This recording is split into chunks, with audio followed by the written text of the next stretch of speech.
नमस्कार। Foot care Jaipur की education series में हम जैसा लास्ट वीडियो में बात कर रहे थे सिलिकॉन लाइनर के बारे में, आज हम उसी को कंटिन्यू कर रहे हैं। सिलिकॉन लाइनर एक बहुत अच्छी चीज़ है यदि उसको सही तरह से उपयोग में लाया जाए।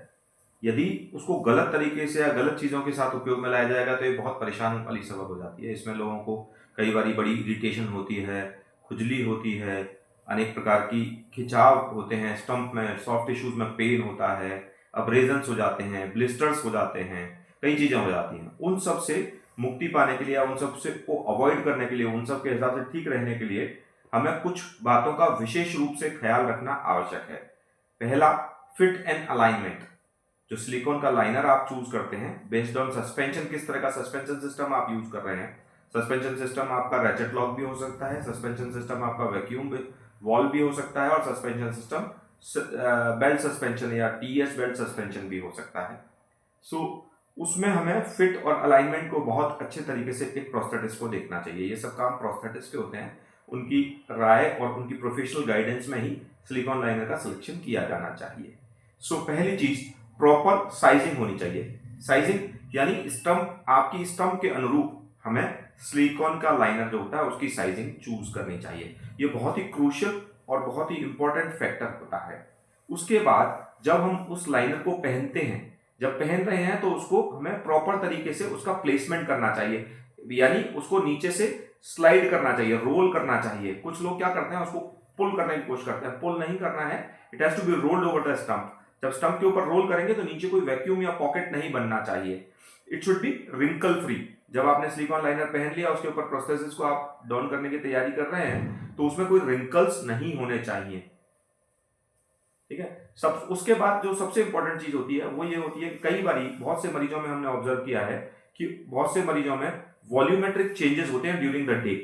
यानी वॉल्यूमेट्रिक चेंजेस का क्या मतलब होता है, यानी पेशेंट की स्टम्प की साइज जो है वो सुबह से शाम तक चेंज होती है। ड्यूरिंग द डे उसका वॉल्यूम जो है, स्टम्प का वॉल्यूम जो है वो कम या ज्यादा होता रहता है।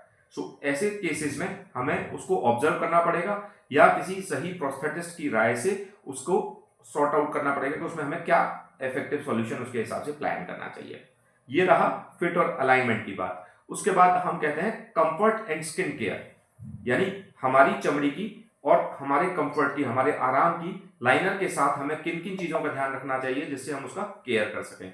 जैसे सबसे पहला और सबसे इंपॉर्टेंट फैक्टर यह है कि हमें हाइजीन मेंटेन करना आवश्यक है। हाइजीन मेंटेन करने के लिए जब भी हम सिलिकॉन लाइनर को पहन रहे हैं तब हमें उसको क्लीन करना है। उसको क्लीन करते समय कुछ माइल्ड डिटर्जेंट्स जैसे लिक्विड डिटर्जेंट वगैरह होते हैं, उनसे उसको mild warm water, Luke warm water type का या कोल्ड वाटर में उसको वॉश करना है। और इस चीज में कोई भी ऐसा साबुन जो कि बहुत हार्ड हो हमें यूज नहीं करना है, कोई भी सोप यूज नहीं करना है, और पेट्रोलियम प्रोडक्ट्स को भी अवॉइड करना है। दूसरी चीज, स्किन को हमें ड्राई रखना है। स्किन को और लाइनर को हमें ड्राई करना है। तो जब हम लाइनर को साफ कर लेते हैं और स्किन को साफ कर लेते हैं तो हमें लाइनर को पोंछना है और उसको ड्राई होने के लिए, यानी उसके अंदर वाटर कंटेंट ना आए, मॉइस्चर ना रहे, उसके लिए कुछ उसको समय देना आवश्यक है। तो थोड़ा समय उसको दें। फिर स्किन इरिटेशन, कई बार क्या होता है हम सफाई नहीं रखते हैं या कोई और कारण से स्किन में इरिटेशन होते हैं, कोई ब्लिस्टर फॉर्म हो सकते हैं, कोई रैशेज पड़ सकते हैं या कुछ और चीजें हो सकती हैं। ऐसे केस में तुरंत अपने प्रोस्थेटिस्ट को संपर्क करें और उनकी राय लें जिससे वो मामले को इन्वेस्टिगेट करके आपको अकॉर्डिंगली गाइड कर सकें। उसके बाद आप इस चीज को अवॉइड करने के लिए या स्किन की कंडीशन को, स्किन के स्ट्रेचेस को बचाने के लिए डिफरेंट टाइप के लुब्रिकेंट्स आते हैं which are standard lubricants. Don't buy any lubricant, any Tom Dick Harry lubricant from the market without any professional guidance. Always choose the right kind of lubricant which is suggested by your prosthetist. Okay, ऐसे lubricants में हमेशा ये चीज ध्यान रखने की होती है कि हमें कोई भी पेट्रोलियम प्रोडक्ट सिलिकॉन लाइनर के साथ उपयोग में नहीं लाना है। यदि हम ऐसा करेंगे तो ये लाइनर की लाइफ को खराब कर सकता है, कम कर सकता है, रिड्यूस कर सकता है। राइट होता है वो होता है ड्यूरेबिलिटी एंड परफॉर्मेंस।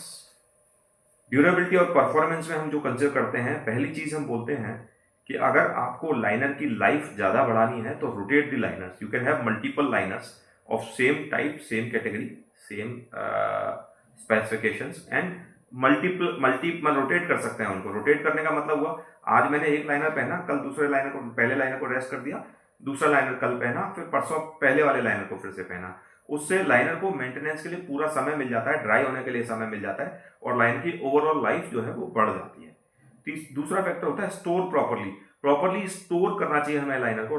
ज़्यादा धूप वाली जगहों पे, ज़्यादा गर्म जगहों पे हमें नहीं रखना चाहिए, ज़्यादा ठंडी जगहों पे नहीं रखना चाहिए, नॉर्मल टेम्परेचर पे रखना चाहिए हमें लाइनर को। उसके अलावा उसकी जो अंदर जो साथ में फोम आती है उसकी जो शेप को मेंटेन करती है, रात को जब हम लाइनर को रखते हैं तो हमें उसको लाइनर को ऐसे ही नहीं रखना चाहिए जिससे उसकी दोनों वाल एक दूसरे को टच करें अंदर से।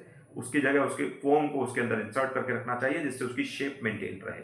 तीसरी चीज, फिर भी अगर लाइनर घिस जाता है तो समय के साथ लाइनर को रिप्लेस करें और ऐसा ना करें कि पुराने लाइनर को जो फटा हुआ है या खराब हो गया है उसको हम कंटिन्यू करें। अदरवाइज ये सॉफ्ट टिश्यूज पे बहुत ज्यादा स्ट्रेस और अलग अलग तरह के स्ट्रेचेस देता है जिससे स्टंप में परेशानी हो सकती है।